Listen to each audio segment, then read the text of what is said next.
Good morning, ladies and gentlemen, and welcome to today's webinar. My name is Johan Chacha, who will be the moderator of today's webinar. For those who are joining us for the first time, welcome to this session and welcome to the Institute of Economic Affairs. For the first timers, the Institute is an economic think tank. We engage on policy issues and research across and use the findings of this research to inform public policy. In today's webinar, we are assessing Kenya's fiscal paradox, why inequality falls while poverty rises. This is a synthesis of key findings from KNBS report on the poverty and distributional impacts of fiscal policy in Kenya. We have our colleague, Noah Omalo Wasike, who will be taking us through today's webinar. And without much ado, let me welcome Noah to pick it up from there. But before then, please, as we continue with the webinar, feel free for questions to use the chat box. You can use the Q&A, and at the end of the session, we'll be having a plenary to try and address some of the emerging questions or issues that need clarity. Welcome, Noah. Okay, thank you. Yeah, so every 5 years, Kenya National Bureau of Statistics conducts some survey to provide us with some numbers on poverty. And there's this report that was done, an analysis that was done by Kenya National Bureau of Statistics together with the World Bank and KIPRA. And we found interesting results from this report, which we thought we could share so that we can also, so that I can take you through the findings from this analysis. So in the introduction, I would like to begin from the budget participation of the budget process, whereby as citizens, we engage in the budget making process through what is called citizen participation, as enshrined under Article 10 of our Constitution. And here I would like to mention that the main goal of government actually is to increase the welfare. And we participate in the budget making process to ensure that every budget process, the allocation, both in terms of the spending and also in terms of the taxes, is allocated or is done efficiently to ensure that we realize this goal. Yeah, so we are checking on government to ensure that it meets the goal of increasing the welfare. Yeah, so that is the ultimate goal. So welfare, when we say welfare, we understand it in two particular perspectives. That is reduction in poverty, that's one, and two, reduction in inequality. Yeah, so when the society is we don't have a lot of inequality, that is almost equal in terms of income, in terms of spending.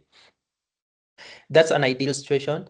When you do not have a lot of poverty, if you do not have a society where many people are sleeping without food, that's a desired situation.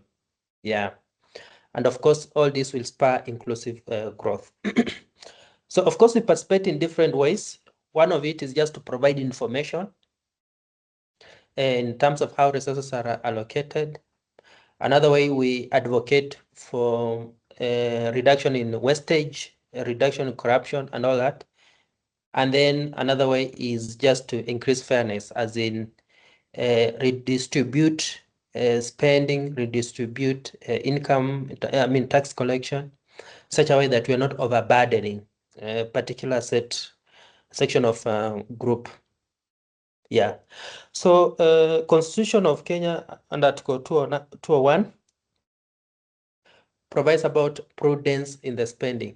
Yeah, so that's the burden that government has. It should be able to ensure that resources are spent prudently. Yeah. Now, but then in all this, we find a paradox. So in the implementation of the fiscal policy, we find a paradox. And when we say fiscal policy, first of all, fiscal policy is implemented in two strands. That is through taxation, and also another way is through spending. Yeah. So under taxation, what we mean is the government may want to achieve a certain goal. Let's say prevent abuse of alcohol, tobacco, all that, or let's say increase income in a certain section of society. So provide zero-rated commodities or like that. So in that way, it is trying to do what's called redistribution of income. That is through taxation measures. Or for example, it can provide sanitary pads for school-going children or pupils. So in that way, is redistributing income. That is fiscal policy from a taxation point of view. Another point of view for fiscal policy is through spending. So for example, it can increase spending on health. It can increase spending on education. It can increase transfers that, for example, pesa kwa wazee. Yeah. So in that way, it's still a fiscal policy. But then, depending on how it is executed, it can lead to increase in income for individuals or households.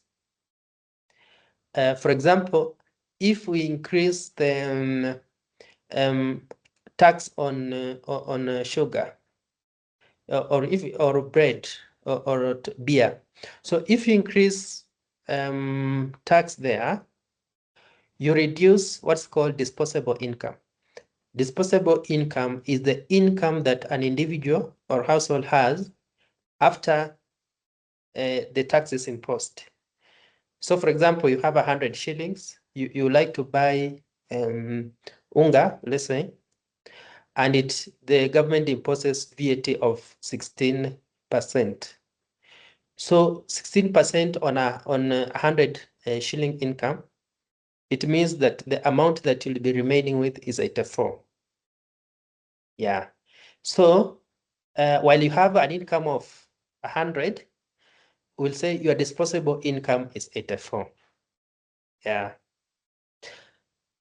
Over to expenditure. So for spending, that the government in this case can increase your disposable income. For example, if you have just 10 shillings, for example, and you receive a cash transfer of, let's say, 50 shillings. So it means your disposable income will then increase from 10 to 60. Yeah. So either way, both of these these different fiscal policy interventions, it can yield different results, either increase your disposable income or reduce. And also, given the segment of society it affects. So pesa kwa wazee is only to let's say overseas, the older and vulnerable children. So, but then, and even including orphans. So that is a section of society that will benefit from that particular program. and then this other society may not be benefiting. Or let's say, pay as you earn. So we may have those who are earning 30,000 and below wavered. So it means that particular segment of society benefits. Yeah. So in that way, it can lead to inequality. It can lead to poverty. So in that way. So I'm trying just to show the dynamics when it comes to implementation of this fiscal policy, the dynamics that it can have on the society in relative to the welfare. Yeah. So in this case, welfare, we are looking at welfare in two perspectives: poverty and inequality. Yeah. Then in all this, we have the underpinning legislations. Yeah. So for example, at the very top, we have our constitution, which provides for various things. For example, Article 10 provides for public participation. As a democracy, people participate in decision making because budget is a policy document. And budget, we're looking at spending and the taxation point of view. So we influence the taxation measures, and we should also influence in terms of the ideal situation. We should also be able to influence the allocation so that resources are allocated efficiently for optimal impact. Yeah. Article 201, public finance principles, openness in terms of tendering, fairness in award of tenders, accountability, public participation, yeah, fair sharing in taxation burdens. And then, of course, Article 43, which is talking about the rights, right to health, right to education, food, housing, etc. Then, of course, we have specific statutes. For example, the PFM 2012, County Governments Act 2012.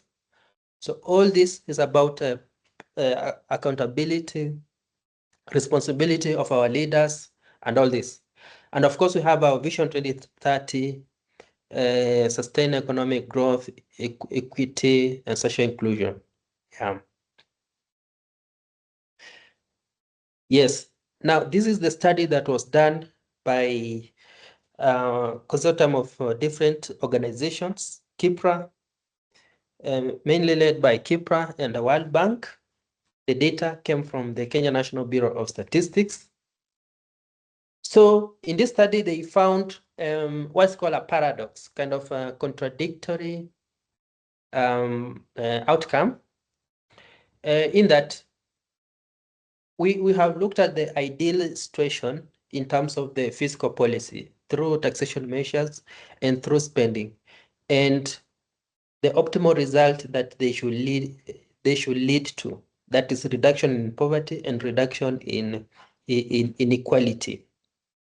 But they found some interesting results in that what they found was that as we can see in the chart, in the two charts, on the right, that's chart 1, that is poverty.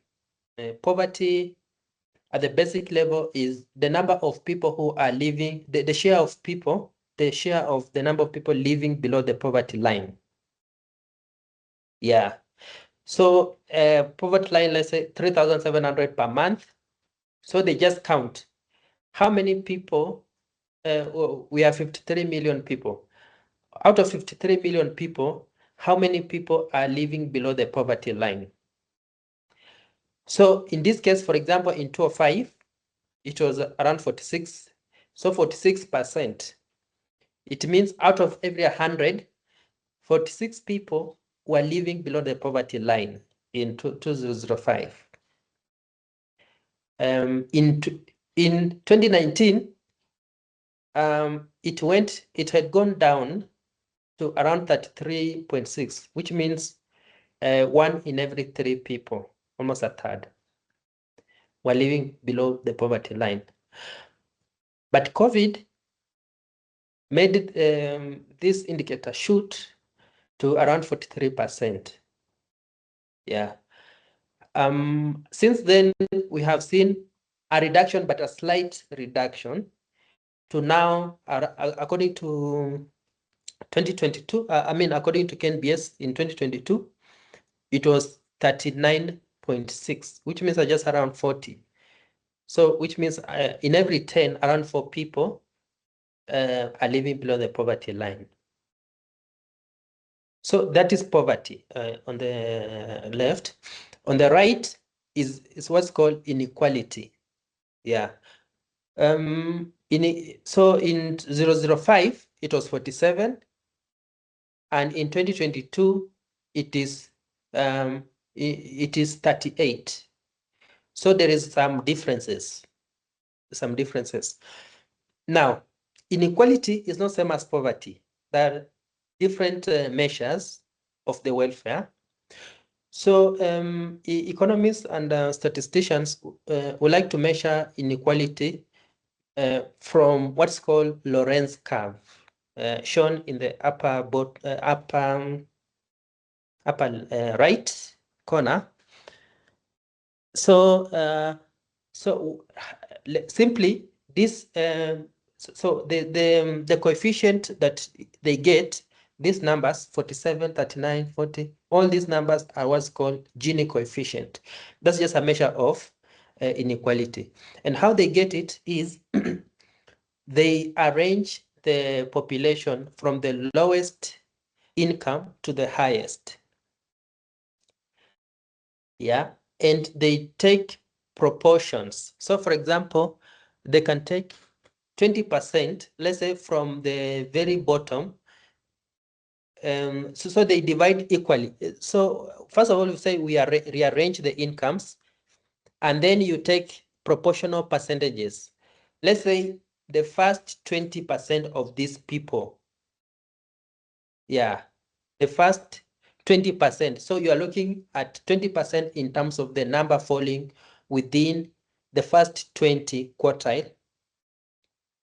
So you look at this first 20, what percentage of income do they represent out of the total?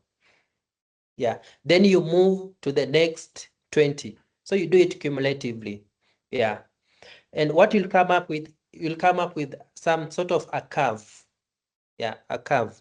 So for example, if for example 20% of people you expect to be representing 20% of income. Yeah, 20% of the people that are falling below, starting from the lowest level of income, 20% of that section. What share of income do they have? Yeah, so ideal situation, you'll expect them to have to represent 20% of income. But in cases where you find it is lower than 20%, we find it means they are not, there is an inequality there. Yeah. And so at 45 degrees, that is, if it is 20, we have 20% income, 30% income. That is a very equal society, even society. But then you'll find that curve. So along that curve is what we come up with what's called Lorenz curve. Now, to get this statistic, the measure, you take the proportion of that curve, that is A, as shown in this diagram, divide by B, that section below the Lorenz curve, and you get these percentages. So, for example, if it is 100, it represents perfect inequality. Which means an individual will own the whole of the income. But at 0, it represents perfect equality. Yeah. So if this because the reason is if this curve, the area that is under A, if that brown area reduces, if it reduces, this statistics become smaller. Now, if it is smaller, it means you are getting to the perfect line, the 45-degree line. In that case, we will have achieved the perfect equality. Yeah. But then the opposite is true for perfect inequality. Yeah. So basically, that is how they come up with this inequality statistic. Yeah. So I just wanted to illustrate this for us to understand when we say inequality, what we mean, and how different is it from poverty. Yeah. So at this point on, I would like to dive into the findings of the study. So let me start from the taxation point of view. So what the study finds is that we have some taxes that are regressive. And a good example here is VAT, that is a value added tax, and excise. Yeah. So regressive means in terms of the economic burden, those who are earning low or those who are in the low income bracket are bearing a higher burden in payment of this tax. Yeah. So that kind of tax, we call it regressive tax.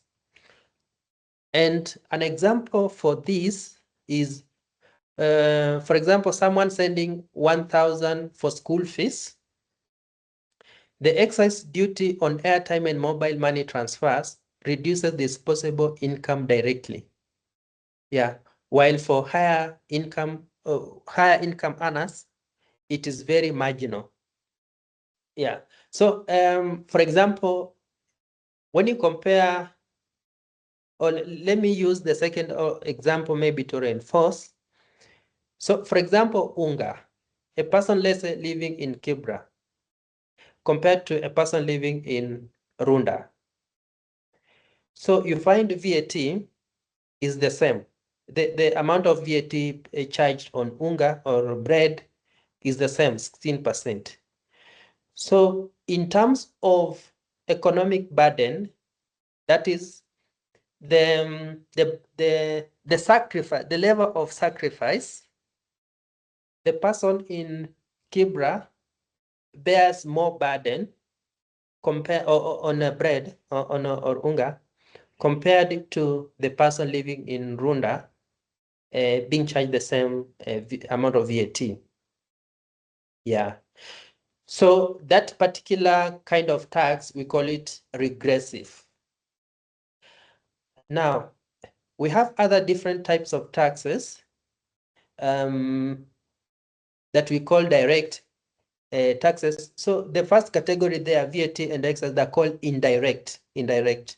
Mostly for people living in informal, I mean, they're taxed mainly, or they capture taxes for people living in informal sector. Yeah. Because they'll not be able to, okay, at least they need food, they need unga, they need bread. So in that case, you'll find they will always pay tax in that particular way. Now, this other way, which is more formal, we have taxes which are called direct taxes. And a good example here is payee, that is pay as you earn, and corporation tax, tax charged on industries. So in this case, in most cases, you find this particular tax is more progressive. Progressive because of graduated scale.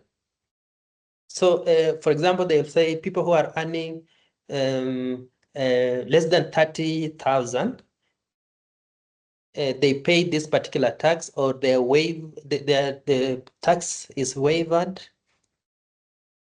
So when it's waived, you find and also plus the relief that they'll also get. So you find the tax that they'll end up paying is much lower. Now, as you graduate to, let's say 10%, you'll graduate to 10%, for example, 15%, 25, 30, like that. So you find it's not like 16% across the board. No. In that case, we call it progressive tax. Yeah. So in summary, when it comes to taxation, the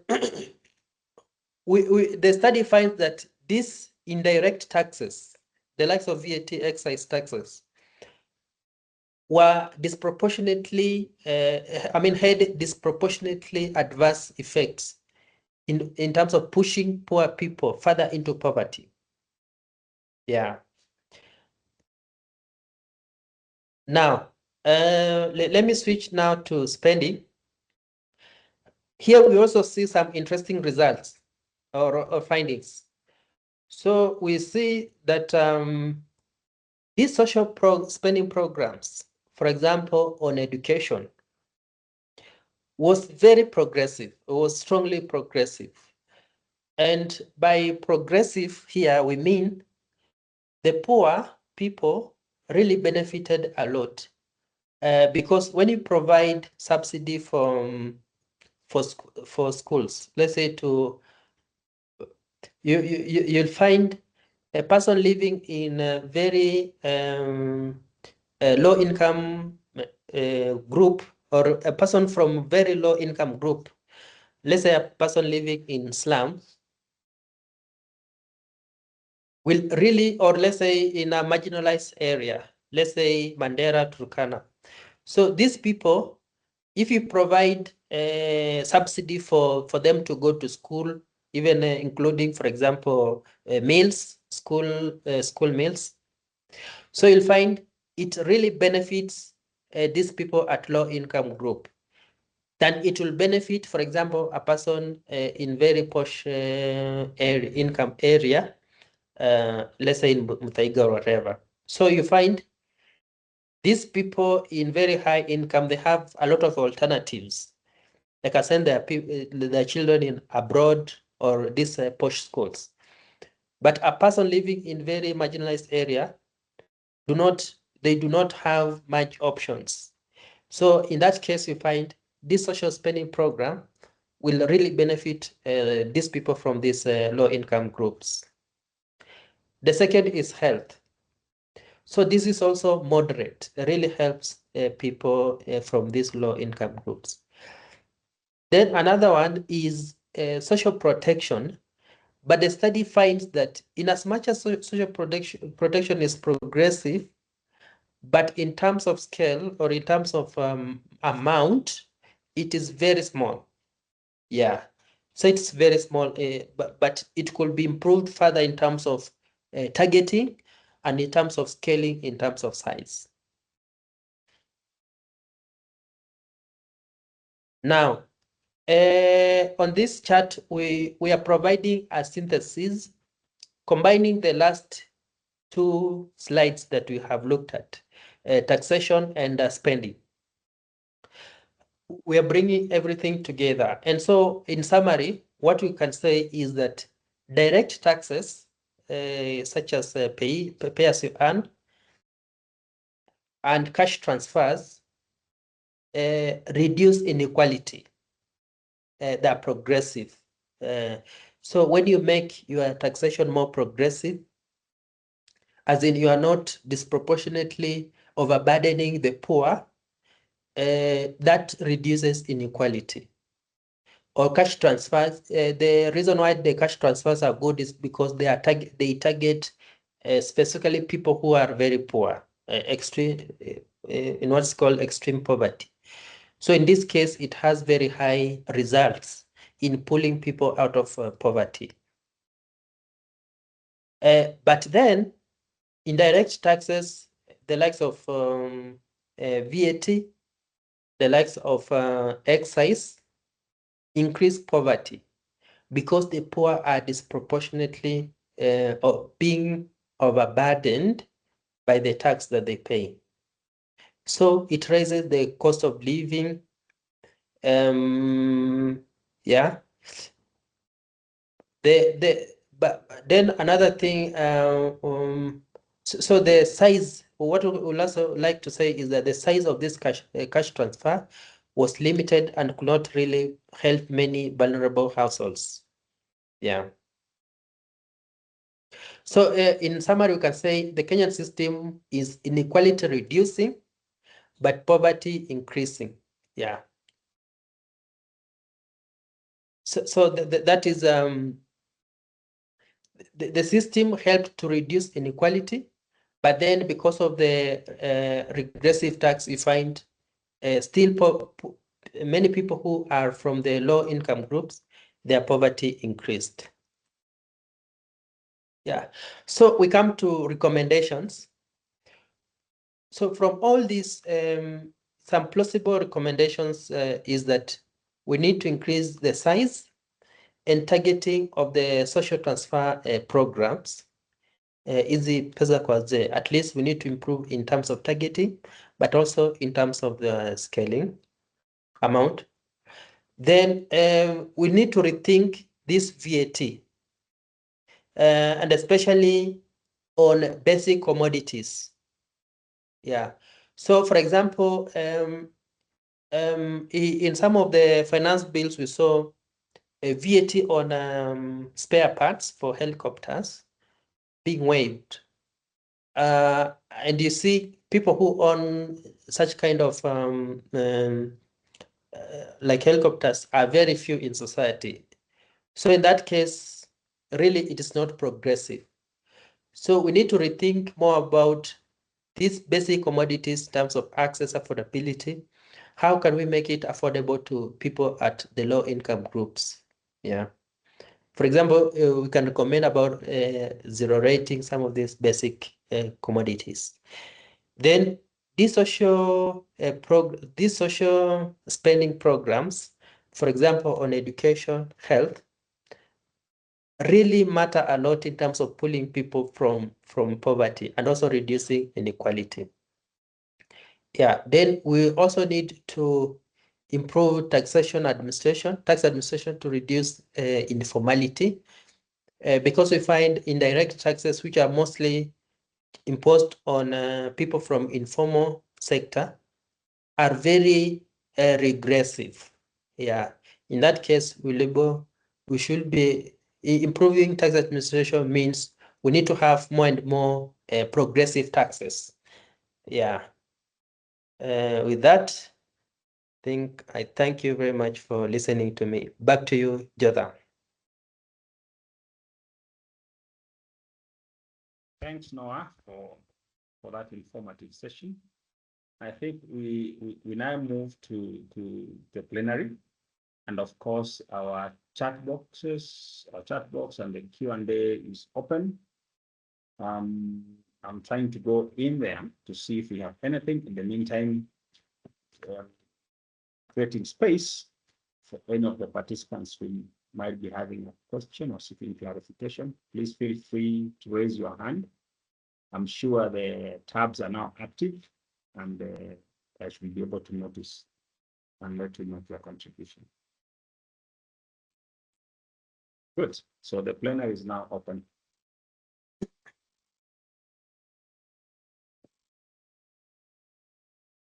In the meantime, I don't find anything. There's nothing on the Q&A. Checking on the chat.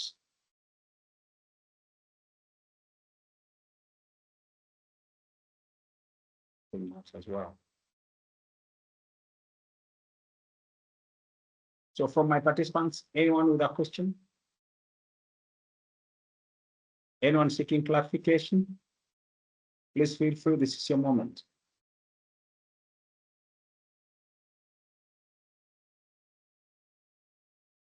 No, seemingly you are doing very well. I don't see questions. Oh, I have a hand up here for Martin Mulwa. Martin, please unmute yourself.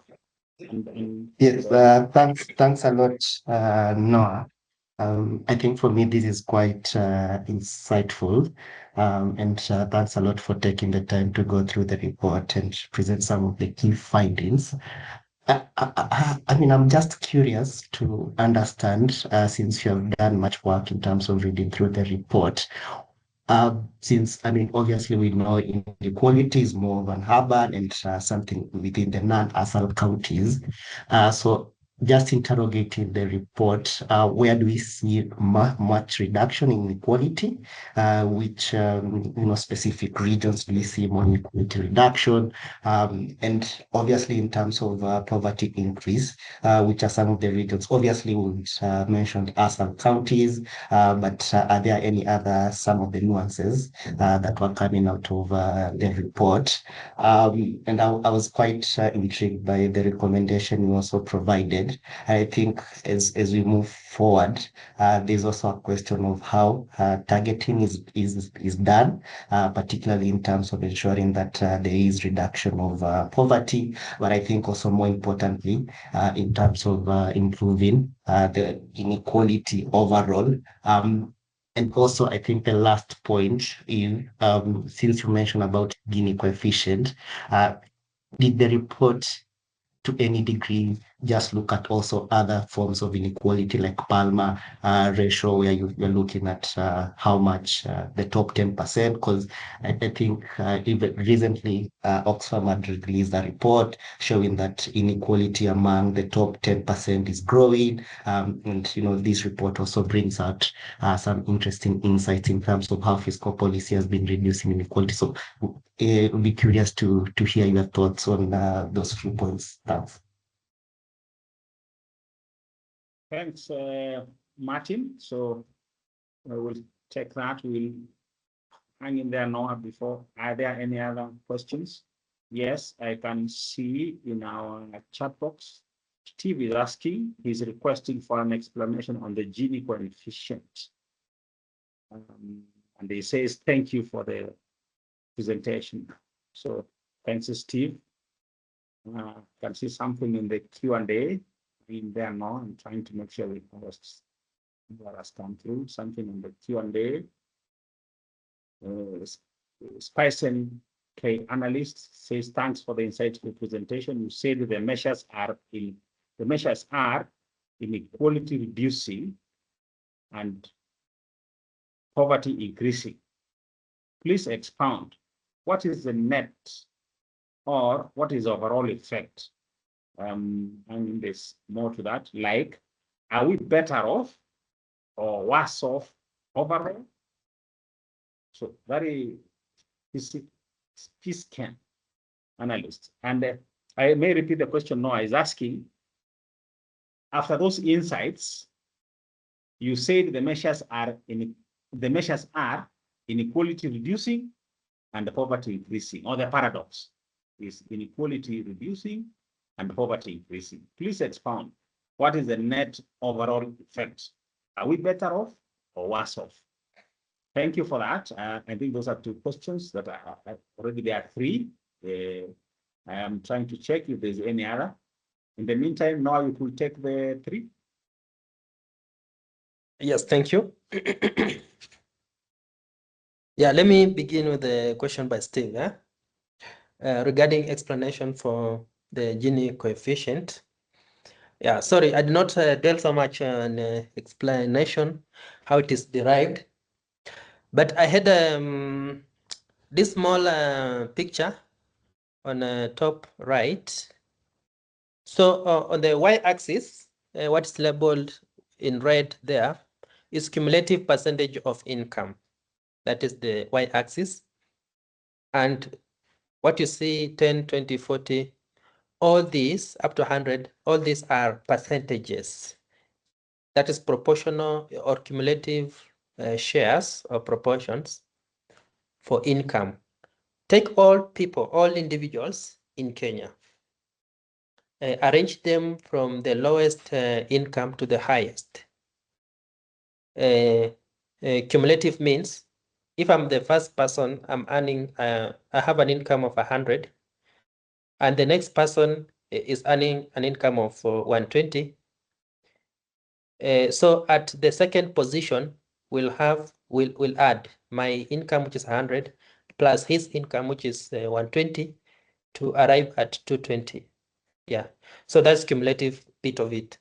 So you arrange the income from the lowest to the highest cumulatively, and you find percentages. So what proportion does this person has, like that, like that. So the very highest will get 100%. The very lowest will get 0%. You'll get 0, yes. Then the x-axis is the household, or you can say population. So you do, so what you do here is you arrange.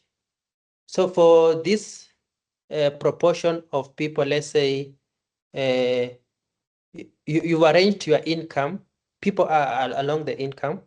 So you take the first 20. The first 20 in terms of the number of people, and on y-axis, the first 20 is you are asking yourself, these first 20 people, what proportion of income do they represent? Yeah. So, and that's what will get the lower curve, which this curve. So at 20, you find what proportion do this 20% represent? Yeah. So you may find they represent less than 20% of the population. They have less than 20%. So in that case, what you'll expect is they should represent 20%. But if they have less, it means we have an they are in an equal society. They are representing less income compared to their size in terms of their number. Then you do the same. From 20, you go to 40%. So 40% of these people, what share of income do they represent? Yeah. Then you do across to 100%. 100% means now to the very last person, what share of income do they represent? Yeah. So you see, at 100, you'll always be 100. 100 means all people, 100%, all people. What share of income? Of course, all people represent all the income, because here we are taking the population from these incomes that we have already started with. Yeah. So you'll come up with this curve here. You'll come up with a curve. But then we know for a very equal society, it will be equal proportions. 20% of population will have 20% income. So we are measuring from the ideal. So the curve is what we have found out.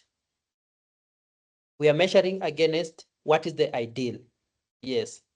So then so the size of this quadrant, you take the area and then you divide by the area for this lower quadrant. Yeah, from this curve coming down. Yes. So that proportion gives you the Gini coefficient. Now, how to measure this? They use calculus to measure this curve, or from they can be able to measure the area of the curve from calculus. But that's the basic idea, how they arrive at the Gini coefficient.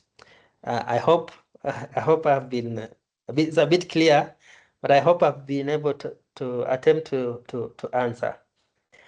Now, let me go to the last question. To explain the paradox and the net where we are, the paradox in terms of inequality reducing and poverty increasing. And I think it is summarized by this chart here. So the dotted line there is the regression line. That is on average. What is the direction? Yes. Now, let's remember this number. Let's say on the left first, the poverty numbers. These are share of population living below the poverty line. So the lower the number, the better. The better the situation. So 45.9 in 2005 means the poverty is very high. But when it comes to, let's say in 2019, just before COVID, that is the best we have ever been as a country, just before COVID. That's the best we have ever been. Now we are at around 39.6. Yes. So, of course, the green dotted line shows on average, it has been coming down. That's the general direction. But it has been worsened. The situation worsened during COVID because poverty increased. But it has not really improved so much because it went to 38.6, then to 39. So this is what we are saying. In recent times, poverty has increased. At least from around 2021, poverty has increased. Yeah. Now, over to, okay, these are from the surveys done by the Kenya National Bureau of Statistics. Then for inequality, you find that the trend, in as much as it is reducing, but the gradient or the slope there is much higher. The slope is high compared to the slope in this poverty, which means inequality is reducing at a much faster pace compared to how poverty is reducing. Yeah, so that's the explanation from the gradient. But then from the numbers, when you look at from 2021 to 2022, inequality reduced from 38.9 to 38.6. So for inequality, it reduced, but for poverty, it increased from 38.6 to 39.6. So it increased poverty, but here inequality reduced. So I think that is the main paradox that this study finds. Okay, let me go to Martin. So Martin, this is the first, we plan to do a series of webinars from this study. And this is the first study just looking at the overall findings. But the study also has, the way you've asked, I think it's a relevant question. The way you want to know more about the nitty-gritties, I mean, dissecting further to know about inequality and poverty, the dynamics across different geographical regions, for example, ASALs. And also, this study also covers dichotomy between male, female, and also children, how it affected children and all this. So this is an area that we will also be going, we will also be diving further in the series of the webinars that will be coming.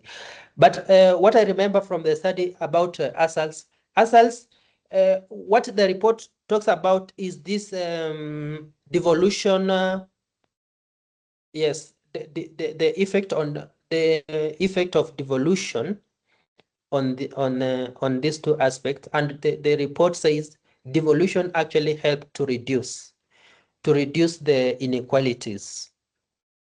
Yeah, so devolution, because of increased through devolution, there is increased allocation, especially what is called equalization.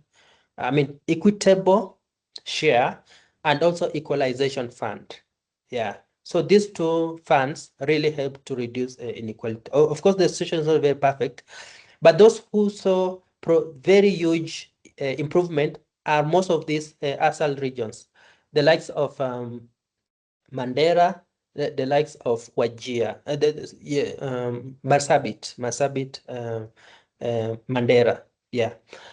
And in terms of targeting, so targeting mainly here it is done by the surveys by the KNBS.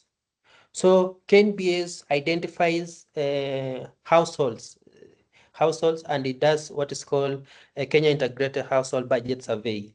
So through those surveys, they're able to target in terms of cash transfer. They're able to identify households that are extremely poor, and then they're able to now implement from these reports. They're able to help the government implement the cash transfer programs. Yeah. That is it. Back to you, Jotham. Yeah, thanks, Noah, for Yeah. the responses. And I see we have further input in the chat box. Yes, Alice Mundia, I think this is a comment, and allow me to read. It states the current social assistance safety net, which is the cash transfer to older persons, vulnerable and orphan children, and persons with disabilities, dates back to 2010 or thereabouts, where Inua Jamii came into effect. The recommendation is to increase in size and targeting social assistance. My take is there is need to review the amounts disbursed to individuals, households. Currently, it stands at 2,000 per month.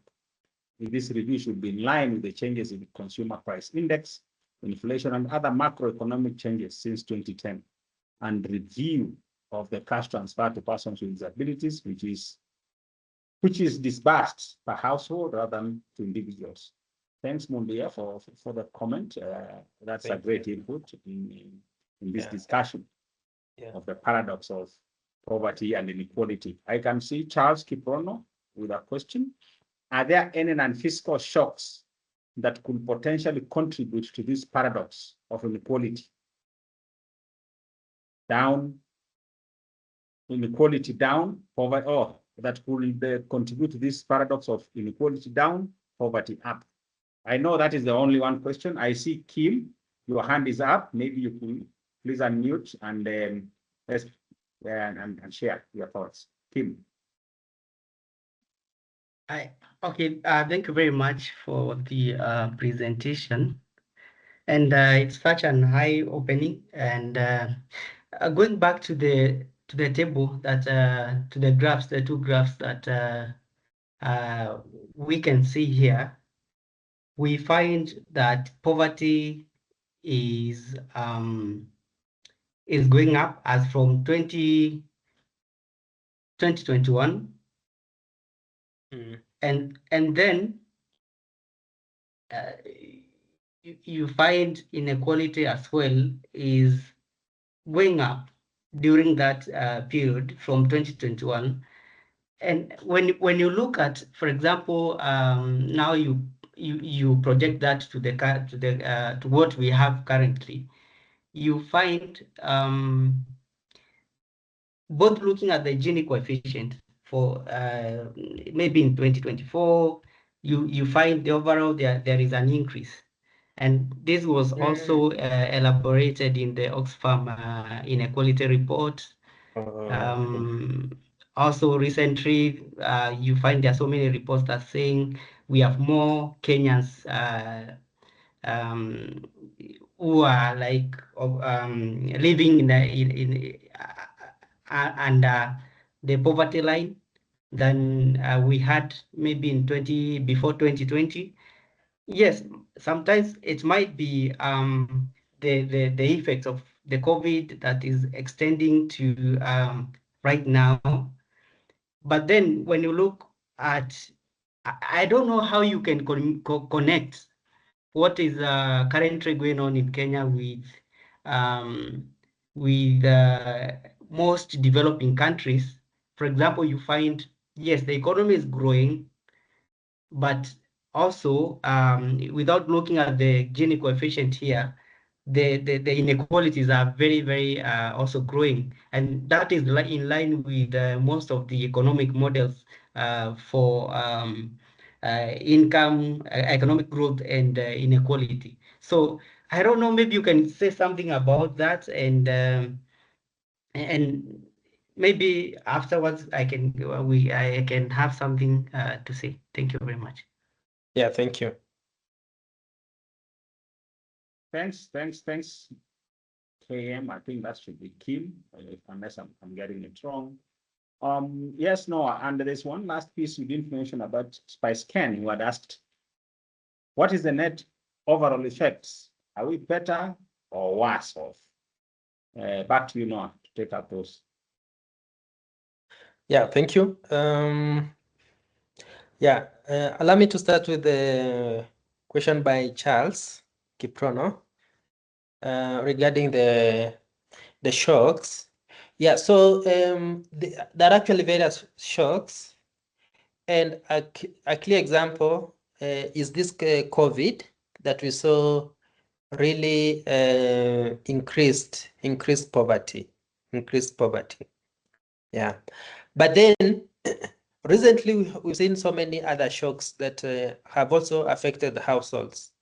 A good example is this drought, for example, affecting it could also speak to this question raised by the last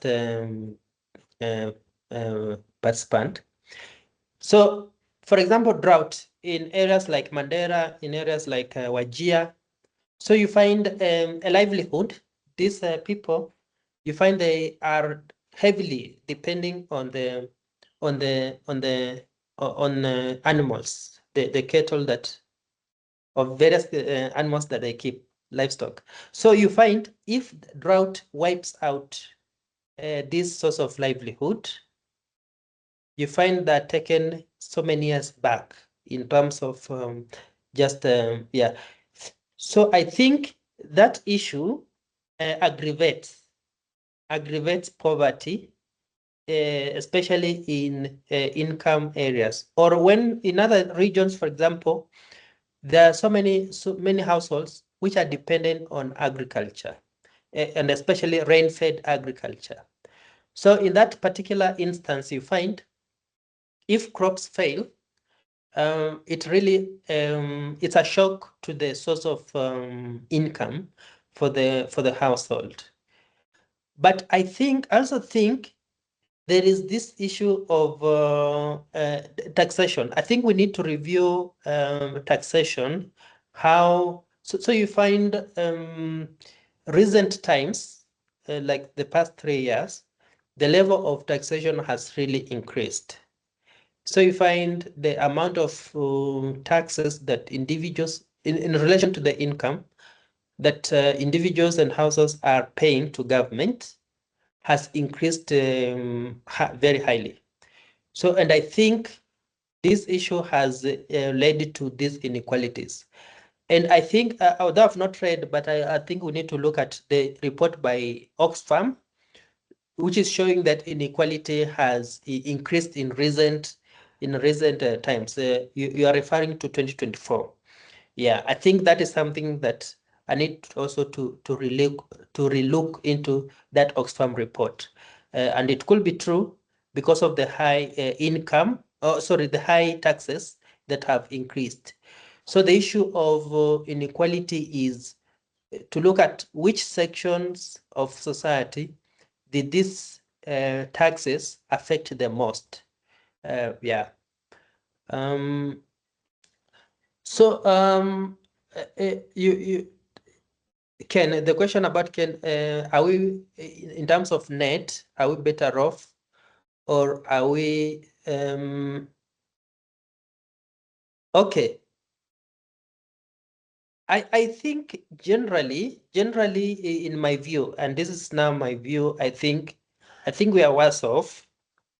We are worse when you compare from 2021. I think when you compare from 2021, I think we are worse off. And I think because poverty has increased, and also just by going by the finding by Oxfam, that inequality has also increased, I think that puts us in a worse position, I think. And I think it's a call for us now to just review our taxation levels and also our income. Yeah. During the what I mean is during the annual participation in the finance bill. Thank you. Thank you. Back to you, Jotham. Thanks, Noah. Thanks, Noah. Yes, and we have a comment in the chat box from Martin. It's a comment. Perhaps the next series, it will be interesting to explore the extent fiscal policy is actually responsive to inequality, income and wealth, based on existing data. Income and wealth, based on the existing data, income and wealth remain highly concentrated.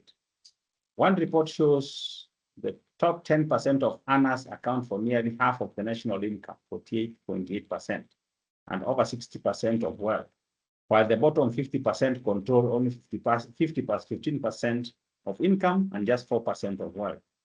That announced discussion will help in the next series. Yes, thanks, Martin. That's pointing us that direction. Of course, we will be focusing on that in subsequent series. And with there are global reasons which have had a cascading effect and which are affecting not only Kenya, but Africa or the world, other than COVID. I think that's a question to Noah. Are there any other global effects of COVID? I think that's the one question we have. I'm trying to check on the Q&A if we have anything in there. I think it is no. So Noah, please take on that. Yes, and I think the answer is yes there. Global effects, when we look at, for example, this war, Ukraine, Russia, it had adverse effects on Kenya. So let's remember that in recent times, when you look at our imports, when you dissect what Kenya imports foodstuffs, the likes of rice, wheat, and even fruits. Kenya imports from actually wheat, and even wheat is imported heavily from Ukraine. And also you find some rice imported from the likes of Bangladesh, Pakistan, and all this. And you find it had an effect on Kenya. So this, and given that they are basic commodities, we are talking about foodstuffs, given that they are basic commodities, you find they affect the poor. Access to these basic commodities affect poverty. Yeah. But maybe we need further analysis to see how it really affected. Yeah. But I think from just in a nutshell, that's what I can see. Even looking at the budget policy statement, going down 3 years ago, you find they have been mentioning the global effects on Kenya. Yeah, but I think that's something that we need to review further.